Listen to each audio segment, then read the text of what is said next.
Es el quinto libro, hermanos, de los 5 primeros libros que escribió Moisés.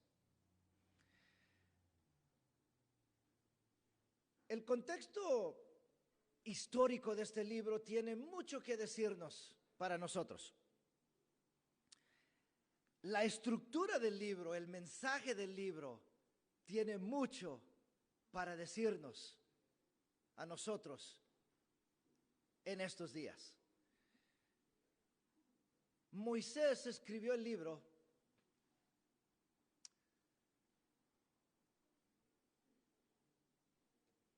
como unas últimas instrucciones para el pueblo de Israel, después de ellos haber atravesado el desierto, 40 años, ese peregrinaje estaba por terminar. Y ellos se encontraban, el pueblo se encontraba en las fronteras de la tierra prometida. Y Moisés quiso darles un último mensaje que ellos pudieran llevar consigo al entrar a la tierra que Dios les había prometido. Para nosotros, hermanos, creemos nosotros todo lo que sucede a nuestro alrededor en este mundo, hoy en día, nos indica que nosotros estamos a las puertas de entrar también a la tierra prometida, a la Canaán celestial.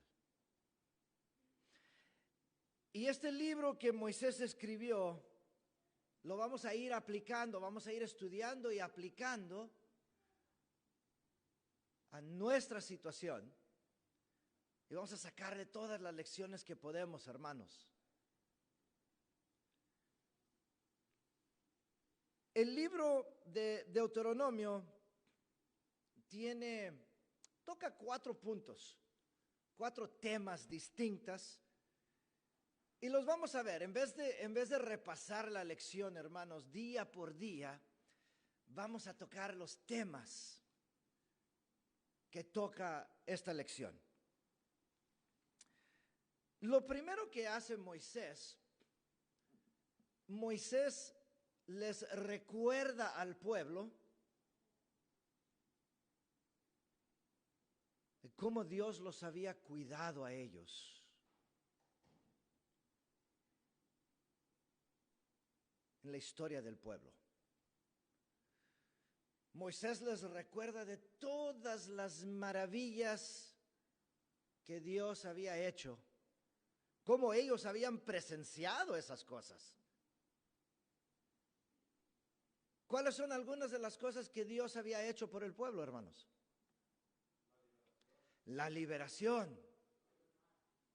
Abrió el mar.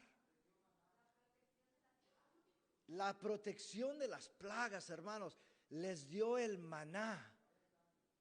¿Qué? ¿Mande? 40 años, hermanos.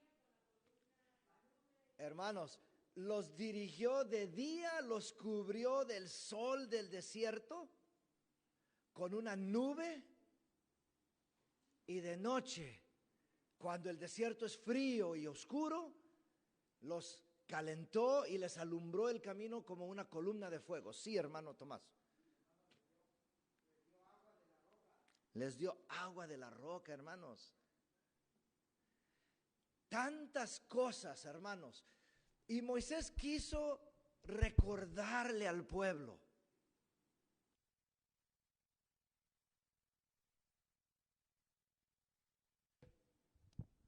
Es muy importante que nosotros también recordemos las cosas que Dios ha hecho por nosotros.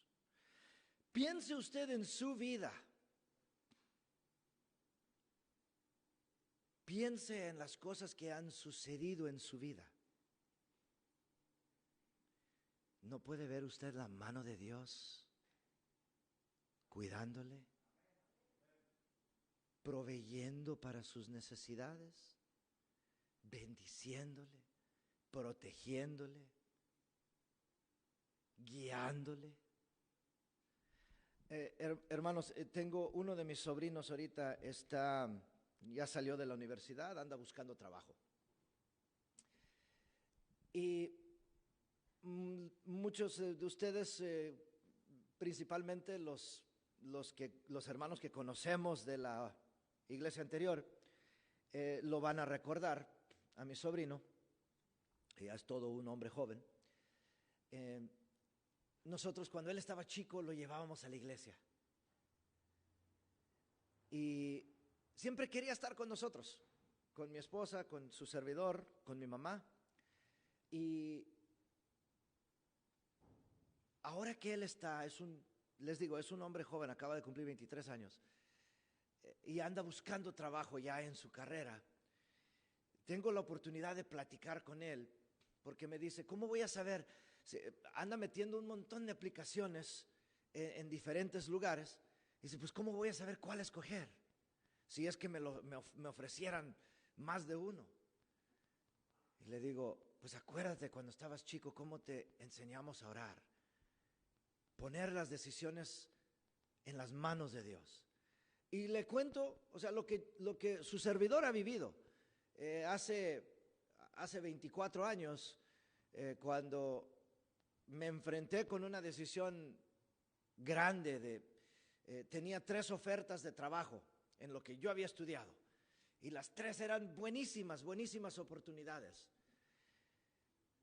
Y recuerdo cuando me ofrecieron el último de los trabajos, le pedí al que me estaba reclutando, le pedí, ¿sabes qué? Dame 3 días y daré mi decisión en 3 días. Está bien, me dijo. Y pues, ¿qué hacer más que doblar rodillas y pedirle al Señor por dirección?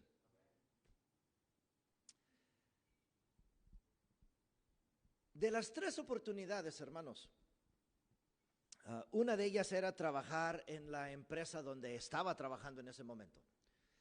El contador, el controlador financiero de la empresa estaba por jubilarse y querían darme la oportunidad de tomar su lugar cuando él se jubilara.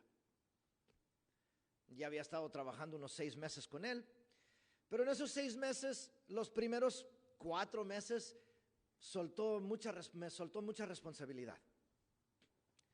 Pero en los últimos 2 meses, quiso tomar algunas de esas responsabilidades de regreso. Y me latía que no quería jubilarse, porque no tenía nada que hacer. Sus hijos estaban grandes, su esposa se había ido a trabajar y a los 65 años no quería estar solo en la casa. Entonces el Señor me iluminó así. Dije, bueno, pues no creo que esa va a ser la situación ideal, aunque ya y era la que más dinero ofrecía. Más dinero ofrecía, casi unos 20 a 25% más de las otras oportunidades. Y estaba aquí bien cerquita. Opté no quedarme en esa compañía. El contador terminó jubilándose como unos 5 o 6 años después. O sea, Dios me estaba dirigiendo. Tuve otra oportunidad trabajando para una empresa muy famosa que se llamaba McDonnell Douglas. Construían ellos aviones. Tenían su planta acá cerca de Long Beach. El programa de entrenamiento era muy interesante. Duraba 2 años. El puesto era bueno. El sueldo también, los beneficios, todo. Una compañía internacional de renombre. La tercera oportunidad fue trabajando para el gobierno local, el condado de Los Ángeles. Y pidiéndole a Dios, el Señor puso en mi corazón escoger donde estoy ahorita, trabajar para el gobierno. Miren, hermanos, si el tiempo no mostró que Dios dirige y Dios protege a sus hijos. Como les dije, la empresa donde yo había estado trabajando, el contador se quedó 5 o 6 años más. No hubiera habido oportunidad para ascender, para crecer. Hubiera sido fuente de frustración. 6 meses después de que me reclutaron, McDonnell Douglas fue comprado por la empresa Boeing, una empresa mucho más grande. Despidieron a todos los que habían entrado en esos 6 meses. Y yo dije, bendito sea Dios. Él me protegió, me dirigió, me protegió. Y acabo de cumplir 24 años donde estoy. Y Dios ha sido buenísimo. Y cuando le cuento eso a mi sobrino y tantas otras cosas más, hermanos, que aquí creo que cada uno de nosotros, si nos paráramos, podríamos hablar por días, hermanos. Cuando miramos hacia atrás, cómo Dios nos ha protegido. Si nomás en los últimos 18 meses, en medio de esta pandemia, hermanos, cómo Dios lo ha protegido. Cómo Dios nos ha cuidado. Cómo Dios ha estado allí con nosotros, hermanos. Moisés quiso recordarle al pueblo cómo Dios los había cuidado y conducido en el pasado, para que no se olvidaran, hermanos. Sí, hermano Tomás, ¿tiene un comentario? Si me permite, ahí puede entrar una gema de la hermana White, que dice que no tenemos nada que temer acerca del futuro, al menos o excepto que olvidemos la manera como el Señor nos ha conducido en el pasado. Hermanos, el libro de Deuteronomio, ahora Dios le ha dado otro enfoque, otra perspectiva para su pueblo, porque tal vez, yo no dudo que lo hemos leído, hermanos, la historia de Deuteronomio, pero tal vez no nos habíamos profundizado tanto. ¿Qué significa la palabra Deuteronomio? ¿En qué circunstancias fue escrito? ¿Qué es lo que abarca? ¿Por qué se le llama ahora verdad presente? ¿Qué tiene que ver ese libro con nosotros, la iglesia actual? Algo hermoso, fascinante. La primera lección que usted está dando, hermano, es fascinante. Es una pruebita de toda la historia de lo que vamos a compartir este trimestre. Y Dios permite, hermano, que nos dé el Señor ganas, ánimo, disposición de estudiar la palabra, ¿no? Como usted dijo, hermano, el profeta Moisés habló 4 discursos a la nación, 4 discursos. El primero les habló de la historia, desde el Sinaí hasta Canaán, hasta la orilla. Les recordó cómo Dios, como usted menciona, cómo Dios los había cuidado, cómo habían visto su mano poderosa, sus cuidados. Así es. Luego el segundo discurso, el Moisés le habla... No se me adelante, hermano. Sí, gracias, hermano. Adelante, por favor, gracias. No se me adelante. Entonces, hermanos, Moisés quiso recordarle al pueblo cómo Dios los había cuidado, hermanos. Cómo Dios había estado allí con ellos. Y cuando nosotros ponemos a pensar en la historia del pueblo, hermanos, ¿cómo se portó el pueblo con Dios en el desierto, hermanos? ¿Fueron obedientes? ¿Quisieron seguir a donde Dios los estaba guiando? Hermanos, fueron 40 años de quejas, de murmuraciones, de rebelión, de desobediencia. Y yo me pregunto, hermanos, ¿será esa nuestra historia, hermanos? ¿Será esa nuestra historia corporativamente como iglesia, pero también individualmente? ¿Será que Dios ha estado conmigo todo este tiempo, sigue conmigo, sigue cuidándome, conduciéndome, protegiéndome, bendiciéndome, dirigiéndome, llevándome hacia donde Él me quiere llevar? Y en todo el camino yo lo único que hago es me quejo. Miro hacia atrás, ay, yo quisiera regresar a Egipto. Eso es lo que quería el pueblo. Eso es lo que quería el pueblo, hermanos. En vez de mirar hacia adelante, hacia donde Dios los llevaba, ellos caminaban mirando hacia atrás, añorando, extrañando, olvidándose de la esclavitud de donde Dios los sacó. ¿Y no será que nosotros muchas veces vivimos la vida de esa manera? En un sentido muy grande, lo que dijo el hermano Zavala es, hermanos, es muy cierto.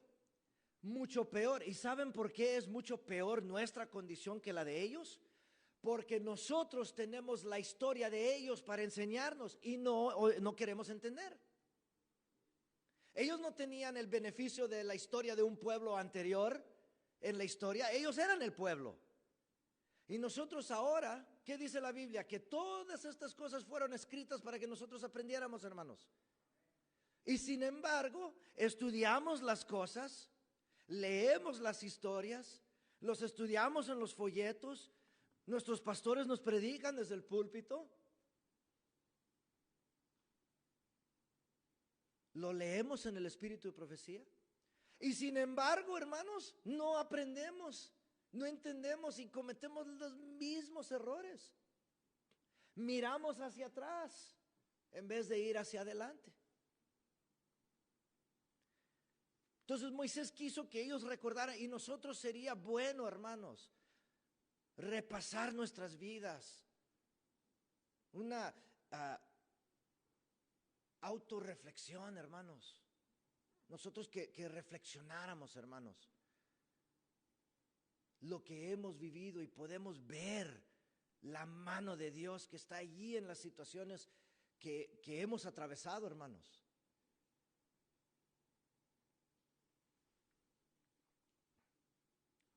Moisés también les habla, hermanos, de un Dios de amor, hermanos. El Dios en el cual creemos, hermanos. El creador del universo, hermanos. Él es amor, hermanos. Y como bien dice la lección, la Biblia no nos dice que Dios muestra amor. No nos dice que Dios habla del amor.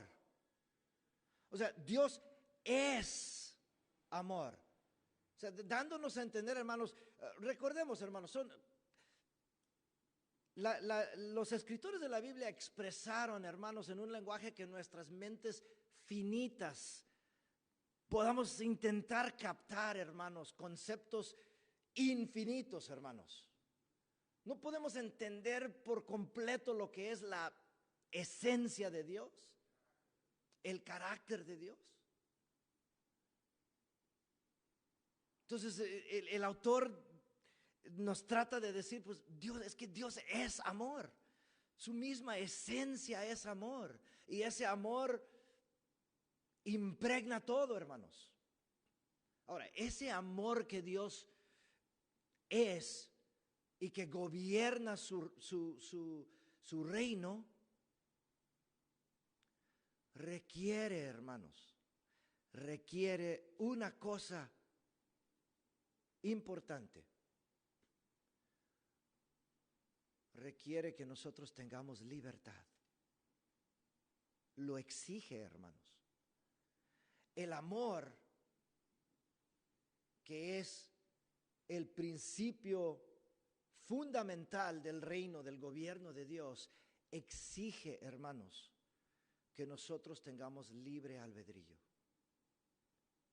Porque de otra manera, hermanos, de otra manera, si nosotros fuéramos creados solamente a seguir una rutina programada en nosotros como una computadora,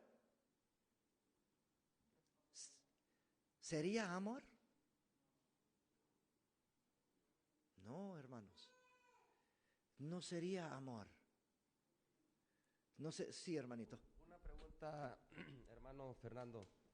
Dios nos hizo libres con la capacidad de amar y de tomar la decisión de ir para un lado o para el otro, ¿no? Así como Dios dijo, yo he puesto hoy delante de ti la vida y la muerte.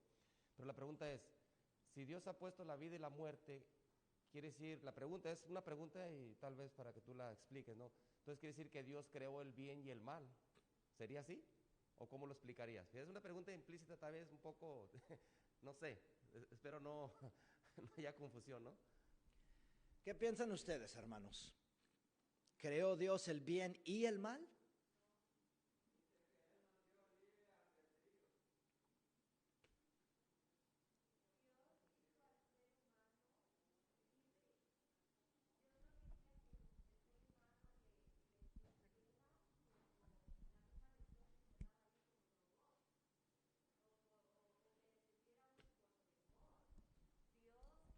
que su pueblo, los seres humanos, le sirvieran por amor.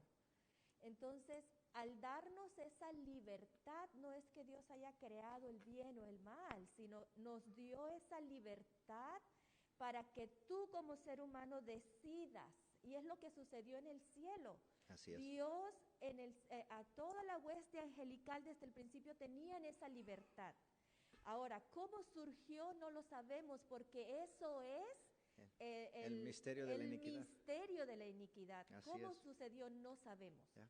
Lo que sí sabemos y lo podemos estudiar en el libro, ¿cómo se llama que habla de el conflicto de los siglos? La historia de la redención. Okay.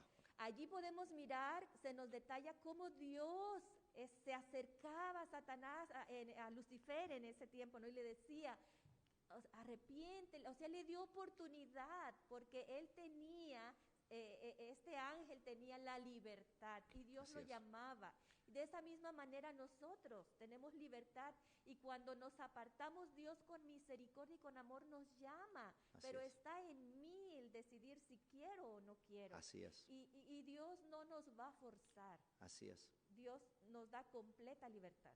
Así es. Pastor. Sí, creo que tiene mucho que ver con nuestra voluntad, nuestra determinación, nuestra decisión, lo que nosotros elijamos o decidamos hacer, ¿verdad? Dios no nos obliga. Dios nos ha dado ese privilegio de decidir por nosotros mismos si seguirlo a Él, si adorarlo, si trabajar para Él, ¿verdad?, de practicar los principios que Él nos da. Esos principios, si no le amamos, entonces esos principios van a venir a ser una carga, un obstáculo, un impedimento, una barrera para que nosotros no podamos cumplir con nuestros planes, quizás, porque van en contra de nuestros gustos, van en contra de nuestra decisión y van en contra de nuestra voluntad. Pero Dios nos ayude, ¿verdad?, a sacar lecciones prácticas en todas estas lecciones que la escuela sabática nos va a ir mostrando en este trimestre. Aprovechemos, ¿verdad?, sacar buenas lecciones para nuestra vida individual. Cuando lo hagamos así, claro, eso nos va a ayudar también a ir creciendo como iglesia. Gracias. Recordemos también, hermanos, quería decir algo, hermano Tomás. Bueno, la Biblia en Deuteronomios 29, el mismo Moisés dijo, todas las cosas reveladas, los secretas son para Dios, los secretas son para los hombres, ¿verdad? Lo secreto.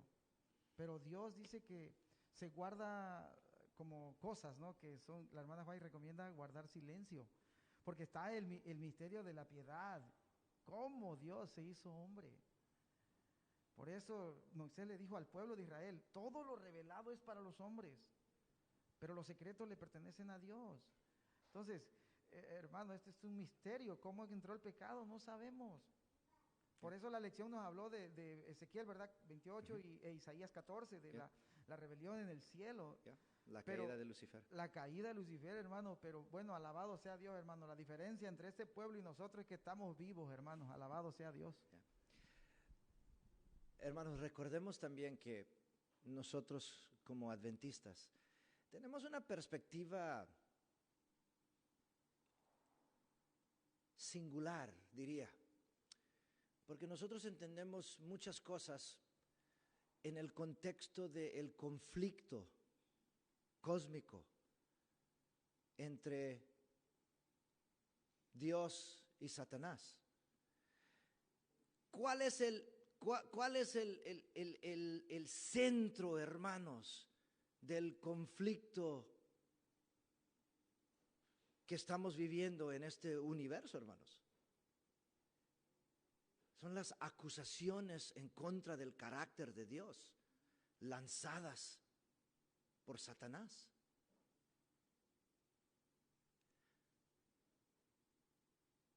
Hábleles a sus amigos, a sus conocidos no adventistas, y no lo ven desde ese punto de vista. no lo ven desde esa perspectiva.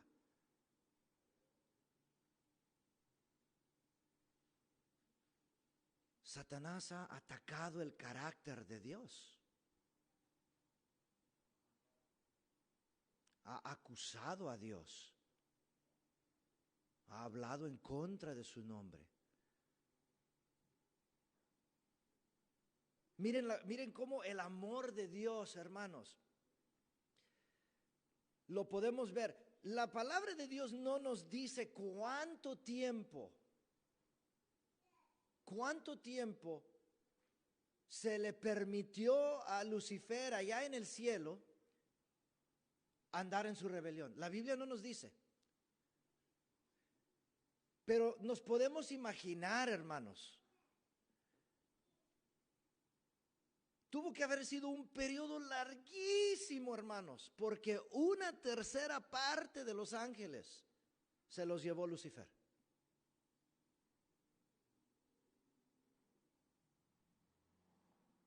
Haciendo el trabajito él como de polilla, hermanos, de uno a uno, así, tratando de convencerlos de que Dios es injusto.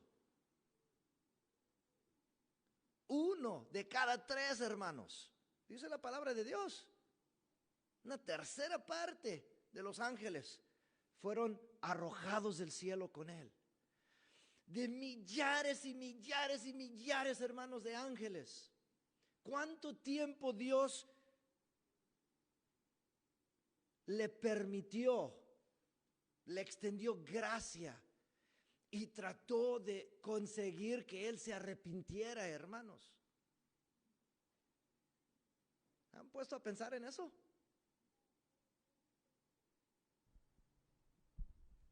Aquí en la tierra, hermanos, desde que Adán y Eva pecaron, pasaron 2000 años, hermanos, hasta el diluvio. Y Dios siempre extendiendo su gracia, proveyendo por medio del arca vehículo de salvación, hermanos. Y un tiempo de 120 años de gracia, específicamente con un pregón fuerte de Noé y su familia.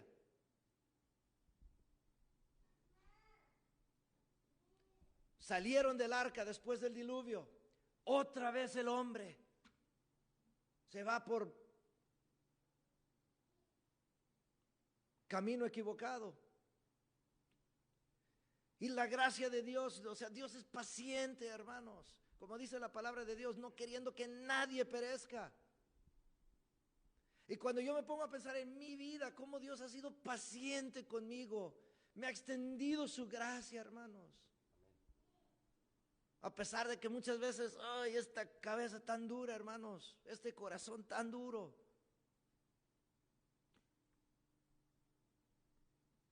Sí, hermano.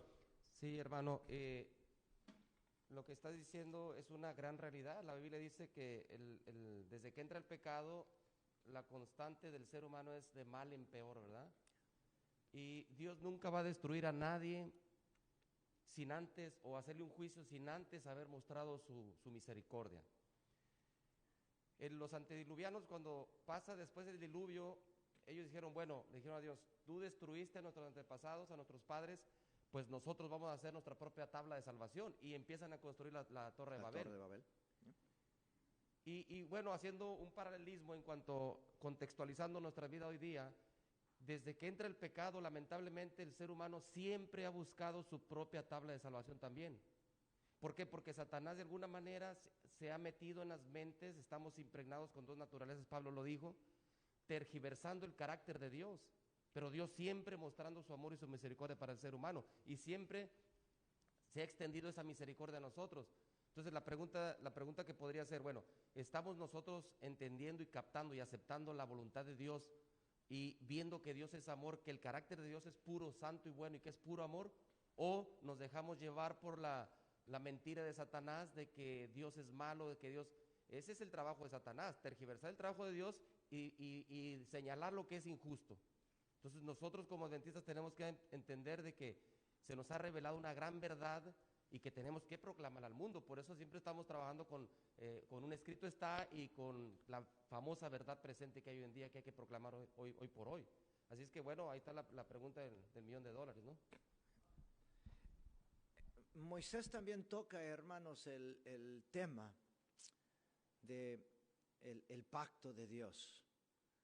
En el libro de Deuteronomio, Moisés les repite al pueblo, hermanos, les repite el pacto que Dios había hecho con el hombre, la ley de Dios, hermanos.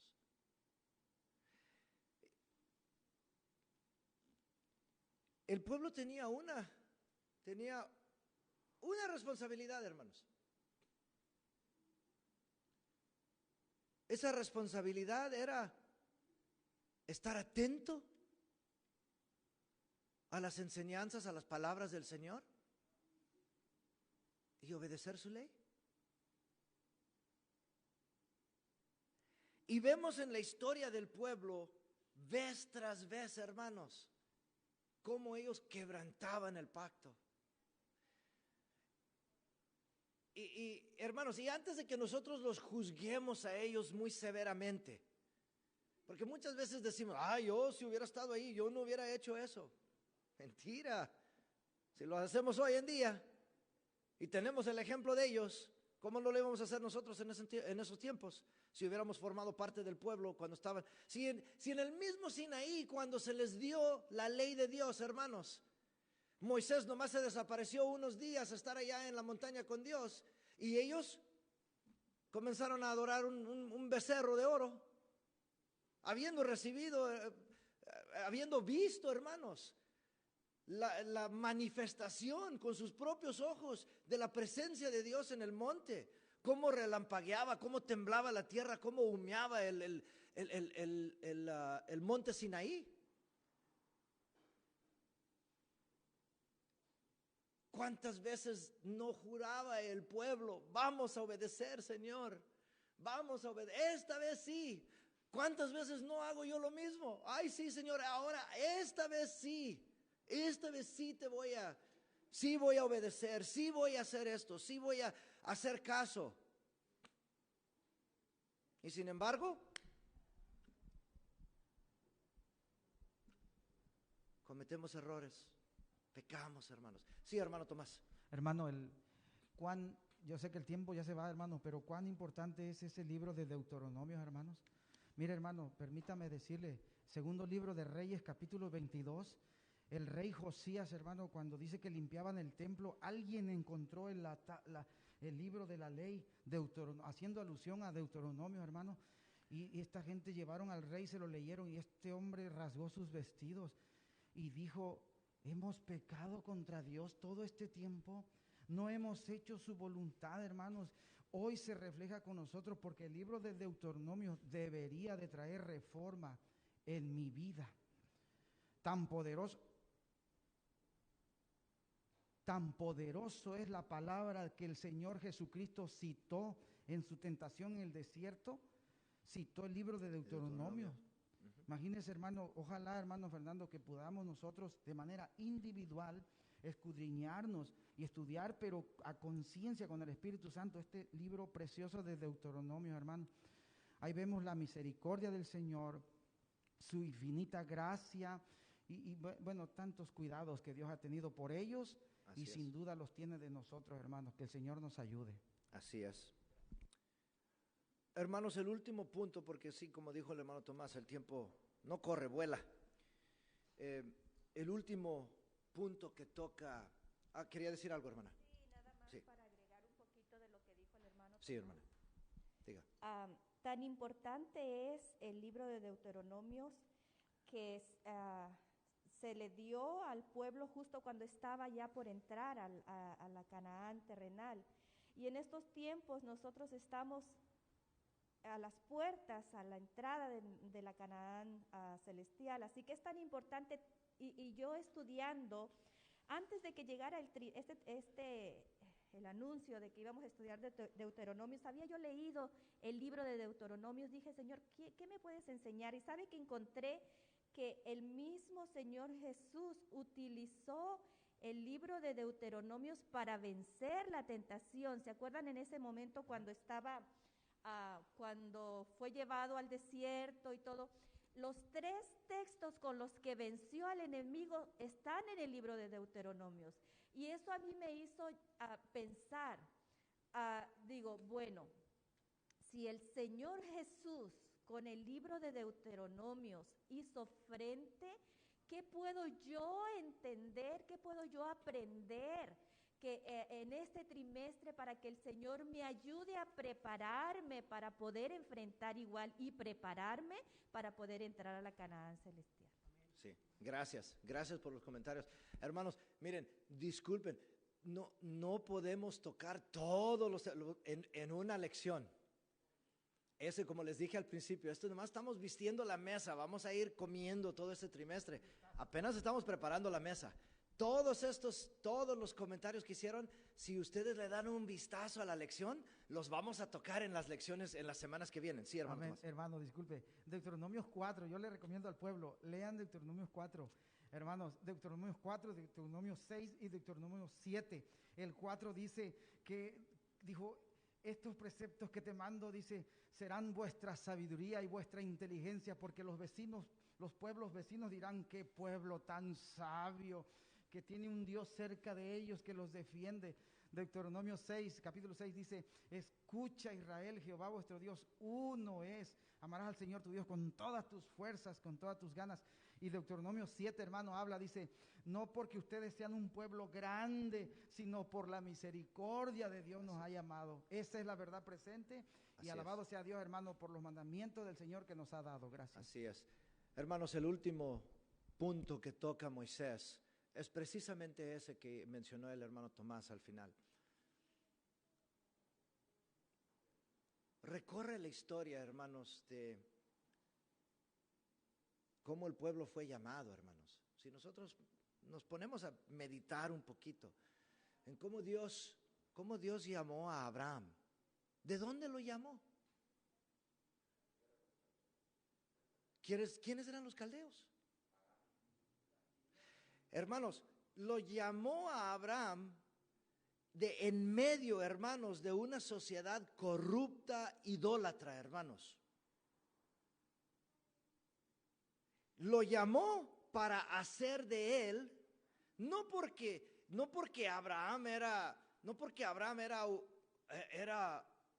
especial o superior a los demás, sino porque la gracia y la misericordia de Dios, en su gracia y su misericordia, Dios lo escogió a él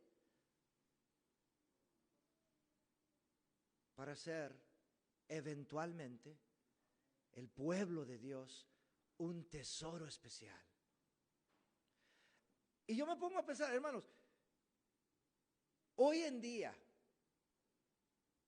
o sea, Dios ha llamado a este pueblo, hermanos, en medio de una sociedad corrupta,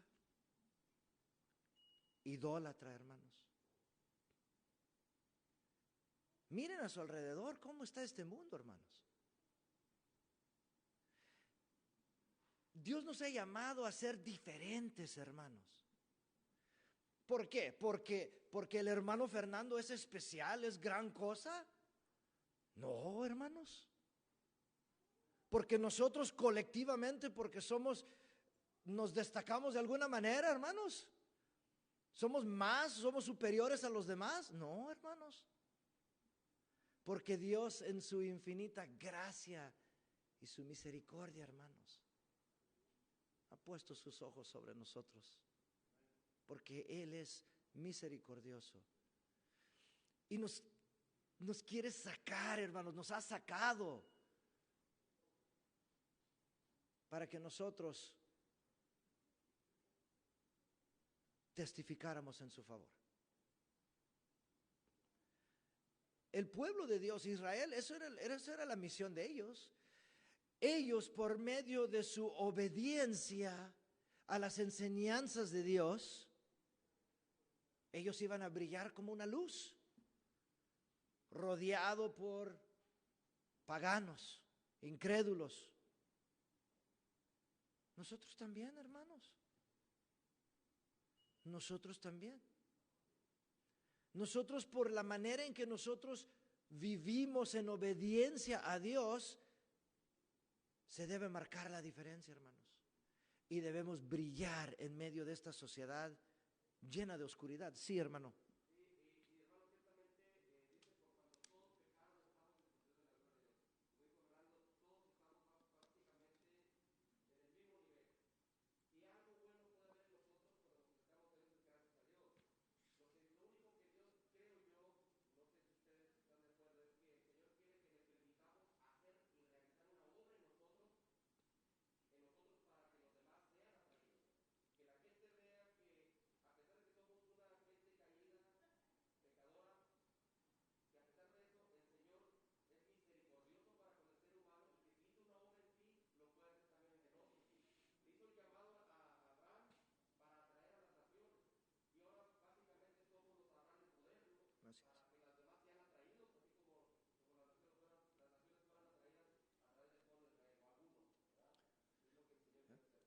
Y hermanos, nosotros como iglesia, como pueblo adventista, ¿no fuimos levantados, hermanos, para este tiempo?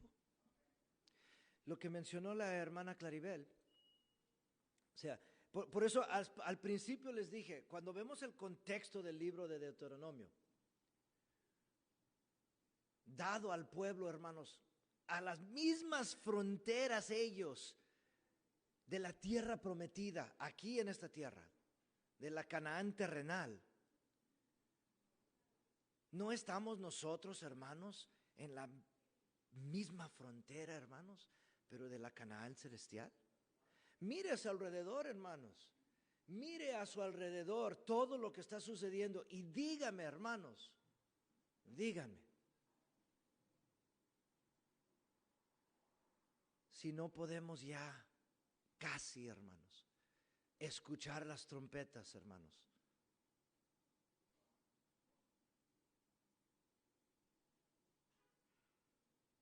De la venida de nuestro Señor, hermanos. Sí, hermano Tomás.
Ahí quisiera hacerle eco, hermano, a lo que acaba de decir. Cuando estudiamos esta lección, hermanos, hay una cosa que entristece muchísimo de la historia de Israel en el desierto. 40 años ellos vagaron, hermanos, y de todos los que salieron de Egipto, hermanos, solamente 2 entraron. Todos los demás, hermanos, por su infidelidad, por su rebelión, por sus murmuraciones, por su actitud negándose, hermanos, someterse a la conducción de Dios, Dios les dijo, ok, no van a entrar. Y yo me pregunto, hermanos, ¿será que antes de que venga nuestro Señor Jesús por segunda vez, sucederá algo parecido, hermanos? ¿Sucederá que muchos que han estado en este peregrinaje, lo voy a hacer, inclusive me voy a incluir ahí, hermanos, ¿será que no vamos a entrar, no vamos a llegar a ver ese día? porque no somos fieles, porque somos desobedientes, porque somos rebeldes, porque no hemos aprendido a someternos. Hermanos, de todo el pueblo, ¿cuántos salieron de Egipto, hermanos? ¿Ok? Se calcula, hermanos, no hay un número exacto.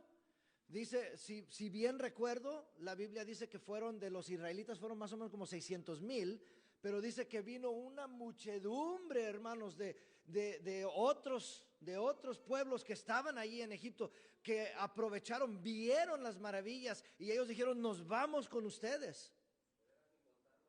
Sin contar los niños y las mujeres, hermanos. Se calcula, hermanos, comúnmente que sobrepasaba el número de 1 millón, posiblemente 2 millones de personas, hermanos. No es difícil imaginarse, 600,000 varones israelitas, sin contar mujeres y niños, y una gran muchedumbre de otras personas que se fueron con ellos.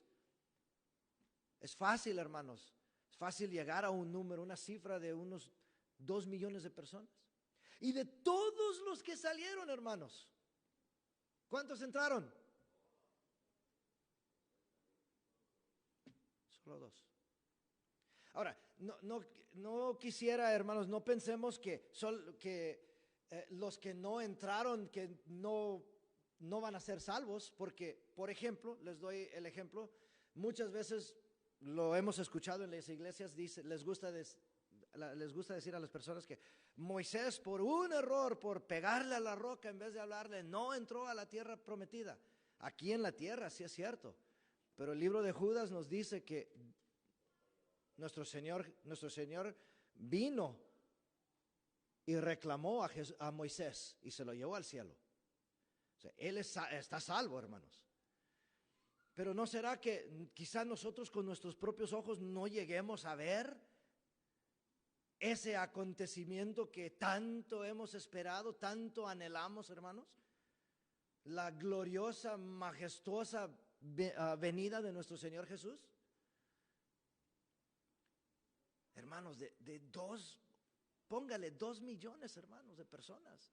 Solo 2, hermanos. Y Moisés los nombró Dios, nomás Caleb y Josué, son los únicos.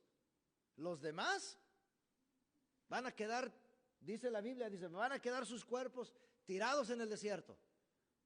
Murieron en el camino, hermanos. Esto, hermanos, que estudiamos,